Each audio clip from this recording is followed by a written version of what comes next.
నమస్తే, welcome to Telugu రాజ్యం.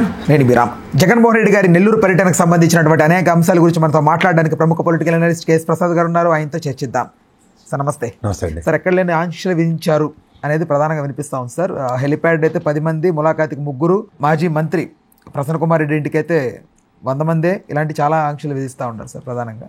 So అంటే ఏంటి దీని వెనక ఉన్న ఇదేంటి? అసలు జగన్మోహన్ రెడ్డి గారు అసలు ఎందుకు ఇంత హడావిడిగా వెళ్లాల్సి వస్తుంది? ఆయన నార్మల్గా వెళ్ళారు. ఏంది హడావిడి? కాకాని గోవర్ధన్ రెడ్డిని ఎప్పుడో పరామర్శించాలి. వాళ్ళకు అడ్డమైన ప్లేసుల్లోనూ పనికిమాలిన ప్లేసుల్లో 3 ప్లేసుల్లో అయితే హెలికాప్టర్ కుదరక వెళ్ళలేదు. ఇప్పుడు ఒకరిని పరామర్శించడానికి వెళ్తే 3 తోడు చేశారు. రేపు మాపు అనిల్ కుమార్ యాదవ్ కూడా దుకాణం ఉంది, మళ్ళీ ఇంకోసారి వెళ్ళే పరిస్థితి క్రియేట్ చేస్తున్నారు. ఇప్పుడు దెబ్బకు 2 పెట్టల్లో ఇప్పుడు ఇద్దరిని పరామర్శించుకుని రాగలుగుతాడు ఆయన. ఏంది ఇది? కంటిన్యూస్గా అదే పనిలో ఉంటే అవరేట్ చేస్తారు. మరి వాళ్ళ నాయకుల్ని వాళ్ళ కార్యకర్తల్ని ధైర్యం చెప్పడానికి కాబట్టి అధినాయకుడికి వెళ్ళకుండా 10 మంది వెళ్ళాలి, 3 వెళ్ళాలి అంటే మీరు పెట్టండి.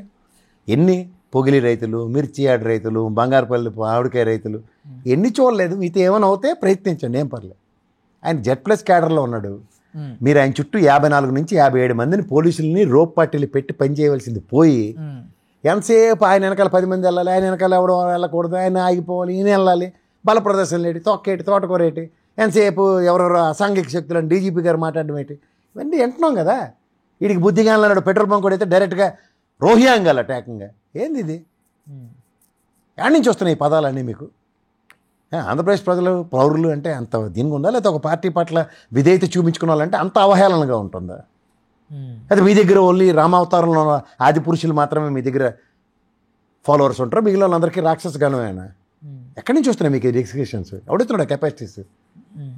ఇవన్నీ మాట్లాడేస్తూ జగన్మోహన్ రెడ్డి గారిని నెగిటివ్ చేసేద్దాం, నెగిటివ్ పోర్ట్రేషన్లో ప్రజల్ని ఎట్టి పరిస్థితుల్లో జగన్మోహన్ రెడ్డి పట్ల విముఖత చూపించేలా చేద్దాం అన్న కథలు పడుతూనే ఉన్నారు వీళ్ళు. పని రేపు వెళ్ళడం తథ్యం, మీ ఇళ్ళు నిలువరించలేకపోవడం తథ్యం. ఇంత కాదు, సెక్షన్ 30 కూడా అమలు చేస్తారు. ఇప్పుడు 10 మంది అక్కడ గతంలో గెలిచిన వాళ్ళు 10కి 10 అవతల పక్క తెలుగుదేశం గెలిచారు, ఇక్కడ కూటమి గెలిచింది. సో అలాంటి మూమెంట్లో నెల్లూరులో ఆయన పార్టీ వాళ్ళు మేము ఎందుకు ఓడిపోయామని వాళ్ళు ప్రక్షాళించుకుంటారు. అలాగే వాళ్ళ సంబంధించిన పార్టీకి సంబంధించిన వాళ్ళు మేము ఓట్లు వేసినా మీరు ఎలా ఓడిపోయారన్న బాధ, లేకపోతే వాళ్ళ ఒక మమకారం చూపించడానికి బయటకు రాకుండా ఎవరు ఉంటారు? ఒక 5 ఏళ్ళ పాటు సంక్షేమం అందుకున్నవాడికి ఎలా ఉంటుంది లోపల? నీ చేసి అన్నం తినవయ్యా, ఏందే మాకు ఈ కష్టం, నువ్వు ఓడిపోవడం ఏంటని ఎవడు రెసిప్రోకేట్ అవ్వకుండా ఉంటారా? ఇప్పటిదాకా నేను చూస్తున్నవి మిర్చి ఆడ దగ్గర నుంచి పొగిలి రైతులు, బంగారుపల్లి, ఇవన్నీ ఆయన బయటకు వస్తే ఇంక్లూడింగ్ ఆయన ఫస్ట్ వినుకొండ రషీద్ మర్డర్ దగ్గరికి వెళ్ళిన దగ్గర నుంచి చూస్తున్నా. ఒక్కొక్క ఏరియాకి ఆయన ఎక్కడెక్కడికి వెళ్తున్నాడో అంతకి డబల్ మిగిలిన దగ్గరికి వచ్చి చూపిస్తున్నారు ప్రజలు స్వచ్ఛందంగా తరలొచ్చి. వీళ్ళు ఎవరెవరైనా తీసుకెళ్ళి ఆ సత్యనపల్లికి పర్యటన అప్పుడేమో ఈవిడెవరు రాజీనామా చేసిందని, లేదా ఆయన ఎవరు అంబటి రాంబాబు తరలించాడని వీళ్ళందరినీ పిలిచి ఎంక్వైరీలు చేసుకుంటారు. ఎవరు తరలించగలరు? ఎంతమంది తరలిస్తారు? సార్, ప్రజల సమస్య కోసం పరిగెడుతున్న జగన్మోహన్ రెడ్డి గారి దగ్గర ఒక పర్స్పెక్టివ్ కనిపిస్తుంది. బట్ జైల్లో ఉన్న వ్యక్తులు, వాళ్ళ క్యాడర్కి సంబంధించిన వ్యక్తులు కలవడానికి వెళ్తున్నప్పుడు మాత్రం ఒక నెగిటివ్ ఏదో స్ప్రెడ్ అవుతుంది కదా బయట.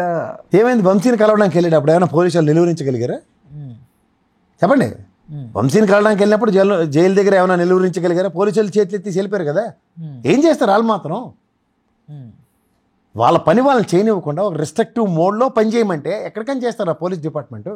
వాళ్ళ పని వాళ్ళు చేయడం అంటే శుభ్రంగా రోప్ పార్టీ పెట్టుకుని ఎక్కడికక్కడ నిలువరిస్తూ జగన్మోహన్ రెడ్డిని మధ్యలో తీసుకెళ్లారు అనుకోండి, ఎవ్వరికీ బాధ ఉండదు. అందరూ ఒకసారి చూశారు కాబట్టి హ్యాపీ ఫీల్ అవుతారు. ఎప్పుడైతే నువ్వు రిస్ట్రిక్షన్ నుంచి మొదలవుతుందో మాబ్ అనవసరంగా గ్యాదర్ అవుతారు. ప్రాబ్లం పోలీసు వాళ్ళకే తెలుసు, నాకన్నా ఎక్కువ తెలిసిందే గౌరవ పోలీస్ డిపార్ట్మెంట్. కానీ వాళ్ళ పని వాళ్ళని చేయనివ్వకపోతే వాళ్ళు మాత్రం ఏం చేస్తారు? అరే Z+ కేటగిరీ ఉన్నోడికి 54 నుంచి 57 మంది చుట్టూ ఆయన టెరిటరీలో ఉండి ఫస్ట్ ప్రొటెక్ట్ చేయాలా. ఇప్పుడు పోలీస్ ఆయన ఉంటే ఆయన దాటుకుని వెళ్ళగలవా? ఎక్కడైనా పోలీస్ ఆయన వద్దని చెప్తాడు, దాటుకుని వెళ్ళగలవా? అది అందరికీ వర్తిస్తుంది కదా. నాకు నీకు ఇక్కడ కూర్చున్నాడు కదా, అక్కడ ఉన్నోడికి కూడా వర్తిస్తుంది కదా. అది ఆ భయం లేకుండా, వ్యవస్థ మీద గౌరవం లేకుండా ఎవరు ఆంధ్రప్రదేశ్ ప్రజలు ఎవరు ఉన్నారా? కావాలని నిర్లక్ష్యం, కావాలంటే ఆయన చుట్టూ పోలీసులు లేకపోతే ఎవరు నిలువరిస్తారు? అదే సార్, కావాలని నిర్లక్ష్యత వహిస్తోందంటారా? ఎవరు? డిపార్ట్మెంట్ కాదు, నేను అదే చెప్తున్నాను సార్. ఆయన చుట్టూ రోప్ పార్టీ 54 నుంచి 57 మంది పోలీస్ సెక్యూరిటీ ఎప్పుడైతే ఉండరో, ఎవరు ఇష్టం వచ్చింది వాళ్ళు జగన్మోహన్ రెడ్డి ఫ్రీ యాక్సెస్ దొరికితే అందరూ పరిగెడి సెకండ్ ఇవ్వడానికి చూస్తారు. అదే జరుగుతుంది. ఇప్పుడు ప్రైవేట్ సెక్యూరిటీ గార్డు బౌన్సర్ ఉంటాడు, ఆడు కొడతాడో ఏదో చేస్తాడో అంటాడు. ఎవడో నువ్వు అని తిరగబడిన బ్యాచ్ ఉందనుకోండి, ఆ బౌన్సర్ గార్డు నిలువరించగలడా? లేదా ప్రైవేట్ సెక్యూరిటీ గార్డు ఆపగలడా? అదే పోలీస్ డిపార్ట్మెంట్ అనుకోండి, వాళ్ళ మీద భయం ఉంటుంది, గౌరవం ఉంటుంది. ఈ తేడా ఉందా లేదా? 100%. అదే ప్రాబ్లం అక్కడ.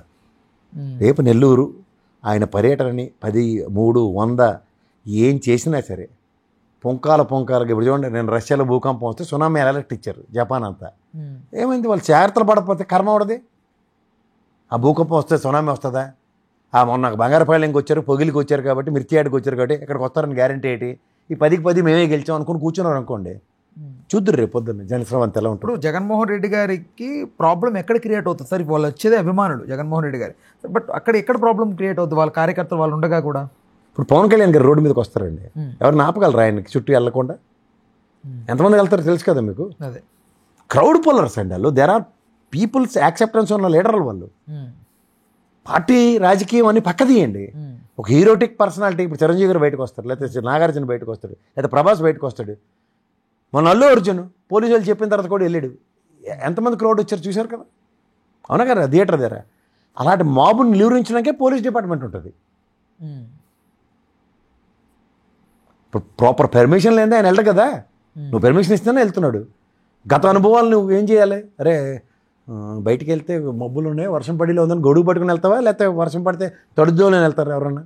అలాగే జగన్మోహన్ రెడ్డి అనే వ్యక్తికి గత 4 ఎక్స్పీరియన్సెస్లో మేము ఎంత నిలువరిస్తున్నా మా వల్ల కావట్లేదు, స్వచ్ఛందంగా ప్రజలు తరలి వస్తున్నారు అన్నది హెడ్డింగ్ పెట్టుకుని పోలీస్ డిపార్ట్మెంట్ పనిచేస్తే సులువు అవుతుంది వాళ్ళకి. వస్తే రాని మాకేం అంత కనబట్టలేదు, నువ్వు వెళ్ళి అక్కడ ఉద్ధరించక్కర్లేదు, ఇక్కడే ఉండు, అంత సెక్యూరిటీ అక్కర్లేదు అని ఒక డైరెక్షన్ నడుస్తుంది అనుకోండి, వాళ్ళు మాత్రం ఏం చేస్తారు? వాళ్ళ చేతిలో ఏమైనా ఉంటుందా? ఆర్డర్లీ వ్యవస్థ అది. ఒకళ్ళ ఆర్డర్స్ని ఒబే చేయాలి తప్ప వాళ్ళు సూపర్లేటివ్ డిస్కషన్స్ అలా అంకుశన్ సినిమాలో రామిరెడ్డి గారి చేసిన దగ్గర రాజశేఖర గారికి ఎలాంటి ప్రాబ్లమ్స్ వచ్చి వీళ్ళకి అదే ప్రాబ్లమ్స్ వస్తాయి. జైల్లో ఉన్న కాకాని గోవర్ధన్ రెడ్డి గారిని కలవడం, రైతు పరామర్శలు, ఈ రెండు ఒకటే. ఇప్పుడు సింపుల్ లాజిక్ చెప్తాను సార్. కాకాని గోవర్ధన్ రెడ్డి గారిని ములాఖాత్కి లోపలికి వెళ్తే జగన్మోహన్ రెడ్డి గారు ఎంతమందితో వెళ్తాడు? ఆయన ఒకడే పంపిస్తారు. ఆయనతో పాటు మా అయితే ఒక అసిస్టెంట్ ఉన్న ఇస్తారేమో అంతే. ఆయనే వెళ్తాడు లోపలికి. అక్కడ మీరు అంతమంది వెళ్ళకూడదంటే ఏం తెలియదు. జైల్లో కూడా వెళ్ళరు లోపలికి. పైకి న్యూస్ ఏమొస్తుంది? కాకాని గోవర్ధన్ రెడ్డి పరామర్శకి వేలాది మందితో తరలేని జగన్మోహన్ రెడ్డి. ఇప్పుడు ఆయన మిథున్ రెడ్డి గారిని జైల్లో పెట్టి రోజు 300 పైచీలకు జైలు బయట ఉంటున్నారు. ఎవరైనా చేయగలరు? జైలు లోపలికి వెళ్ళారు వాళ్ళు ఎవరన్నా? అంటే ఇది రెండు సమానమే అంటారా అంటున్నా? ఏ రెండు సమానం? రైతు పరామర్శలు, జైల్లో ఉన్న వ్యక్తిని కలవడం, ఈ రెండు ఒకటే అంటారా? అలా కాదండి. ఆయన పార్టీలో నిన్నటిదాకా వ్యవసాయ శాఖ మంత్రి పనిచేస్తున్నాను జైల్లో ఉంటే పరామర్శించడానికి రెండు ఒకటే అంటే ఆయన మీద అభియోగాలు ఇవి ప్రూవ్ అవ్వలేదు. రిమైండ్లు పెంచుకుంటూ వెళ్తున్నారు. కాకాని గోవర్ధన్ రెడ్డిది పాత విశ్లేషణ వినండి. మైనింగ్ డిపార్ట్మెంట్లో జరిగిన అవకతవకలకి ఆ మైనింగ్ డిపార్ట్మెంట్ ఇక్కడ తవ్వకాలే జరగలేదని చెప్పింది. ఈయన చెప్పిన రేటు క్వాడ్జ్ అక్కడ ఆ రేటుకి అమ్మేలేదు చెన్నైలో. దానికి ఒరిజినల్ రేట్ ఎంత ఉంది, వీళ్ళు చెప్పిన రేట్ ఎంత ఉంది? 60 కోట్లు 70 కోట్ల కేసు కట్టారు. 20,000 లేదు ఈడితే అంతే. అది ఇప్పుడు జగన్మోహన్ రెడ్డి గారు కాకాని గోవర్ధన్ రెడ్డి గారిని కలవడానికి అన్యాక్రాంతంగా కేసు అనేది అట్లా బయటికి ప్రొజెక్ట్ అవుతుంది కదా సార్? ఎందుకు అవుతుంది? జగన్మోహన్ రెడ్డి తన నాయకులు అండి, వాళ్ళ నాయకులు కష్టం ఈ ప్రభుత్వం పరంగా వస్తున్నప్పుడు ఆయన వెళ్ళి పరామర్శించకుండా కూర్చుని ఇంట్లో కూర్చుంటాడా? పర్లేదు జైలు పోయి కాబట్టి ఏడుపును వేడు అని కూడా చెప్పడు. ఖచ్చితంగా వెళ్ళి కలుస్తారు.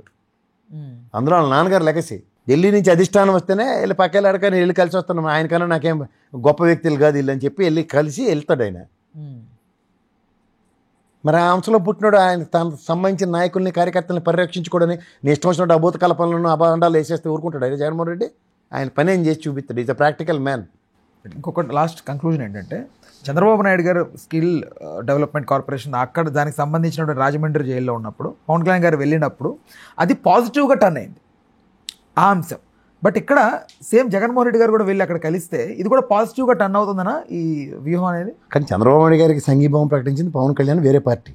అవును సార్. ఇక్కడ జగన్మోహన్ రెడ్డి గారు తన పార్టీ నాయకుడికి కష్టం వస్తే ఆయన పరామర్శించడం కదా. దాంట్లో దీనికి దానికి కంపారిజన్ ఏంటి? అందులో సింపతి ఏంటి? నాకు అంత గతంలో వంశీని పరామర్శించడానికి వెళ్ళాడు, నందిగాం సురేష్ని పరామర్శించడానికి వెళ్ళాడు. ఎలా టర్న్ అవుతుంది? ఒక భరోసా, మా అధినాయకుడు మా కోసం వచ్చాడు అన్నది ఒక కాన్ఫిడెన్స్ లెవెల్ ఉంటుంది ఆ నాయకుడికి. డిమోటివ్ అయి ఉంటాడు కదా ఎవడైనా జైలుకి వెళ్ళి వస్తే.